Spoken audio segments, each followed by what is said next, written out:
Shalom, and welcome to Psychology of the Parsha for Parshat Vayechi.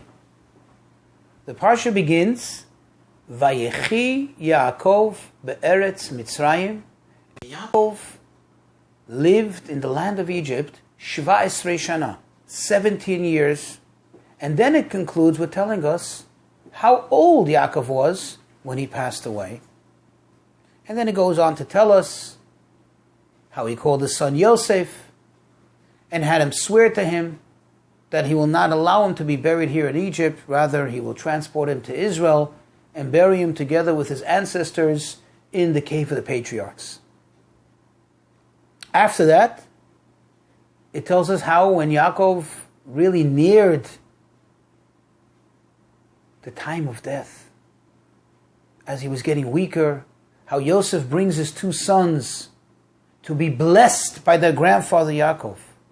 And Yaakov expresses his fondness for them and his gratitude to Hashem that these two boys who grew up in Egypt, who grew up in such a foreign country, who've never seen, prior to their arrival, have never seen any other Jews, how beautiful they looked in terms of their Jewishness, of their virtue, and how they were like Reuven and Shimon. He says, Menashe and Ephraim, ki Reuven v'Shimon yihu li. They will be to me like Reuven v'Shimon, which also means, wow, Reuven and Shimon are the two oldest of Yaakov. And like most of us, we tend to give that extra attention. That's when we're still in that idealistic mode of we're going to be the best parents. And we give and we shower that extra attention and maybe sometimes even too much attention on the firstborns. The firstborn, maybe the second sibling. These paralleled the virtue of Reuven and Shimon. Yaakov is a happy man. In fact, the Baal HaTurim, one of the commentaries on the Torah, tells us something very interesting. The Torah makes it a point to tell us how many years he lived in Egypt and does not leave it for us to calculate the time of how old he was when he arrived, which was already stated in the previous Parsha, that he was 130 years old, and how old he is now when he's passing away, 147. Rather, the Torah tells us it was 17 years. What is the Torah trying to point out here? Well, he tells us the number 17 is a significant number. 17 is the gematria, the numerical equivalent of the word tov, tet vav bet, 962. Thus, what the Torah is telling us is that Yaakov's best years of his life were lived out in Egypt, together with Yosef and the rest of the family. Story is told of the third Lubavitcher Rebbe, the Tzemach Tzedek, as he was known later when he grew older and he became the Rebbe himself, the third in the Chabad dynasty. When he was a young child, and he was taught this in school, the teacher shared with him this commentary. He came home to his grandfather, the Alter Rebbe, Rabbi Shneur Zalman, the founder of the Chabad movement, and he couldn't understand. He was bewildered. He says, Zayda, how can this be that such a great tzaddik, such a virtuous, pious man like Yaakov should live the best years of his life in Egypt? Now, what is Egypt? Egypt was and will forever remain the symbol of decrepit behavior, the lowest moral standards.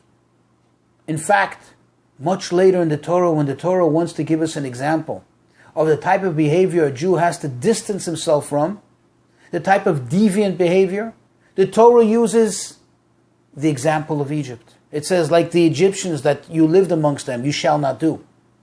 How could it be possible that Yaakov should live the best years of his life there in Egypt?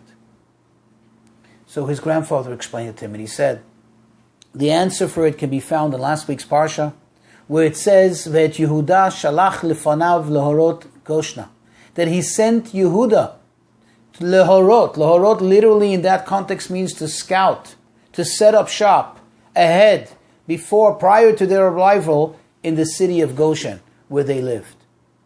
Now, think about it for a moment.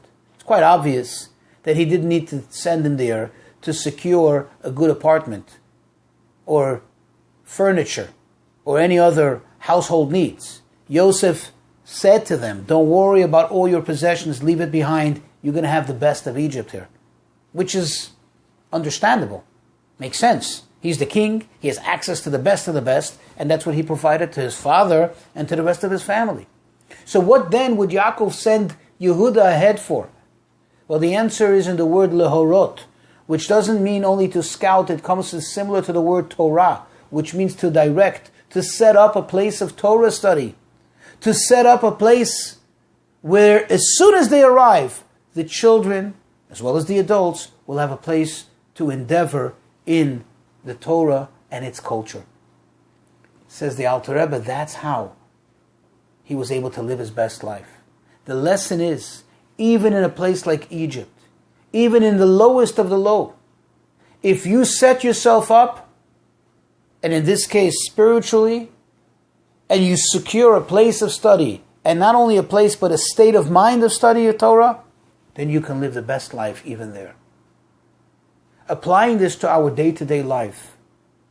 Of course, our day-to-day lives are not separate, are totally intertwined with Torah and mitzvot, but psychologically. We all find ourselves at some point in our life, some of us maybe most of our lives, a part of our lives, in situations that we don't want to be in, that are very uncomfortable, that are not the ideal, to say the least. How does one live a good life? How does one enjoy themselves, enjoy their lives, and have a worthwhile time, even while being in those situations? You need to set yourself up ahead of time. When a person sets up their state of mind, their state of being, in such a way that idealistically, culturally, psychologically, emotionally, they're set up that they're going to be in a good place and occupy themselves with good, then even in any situation, you can live a good life. Shalom.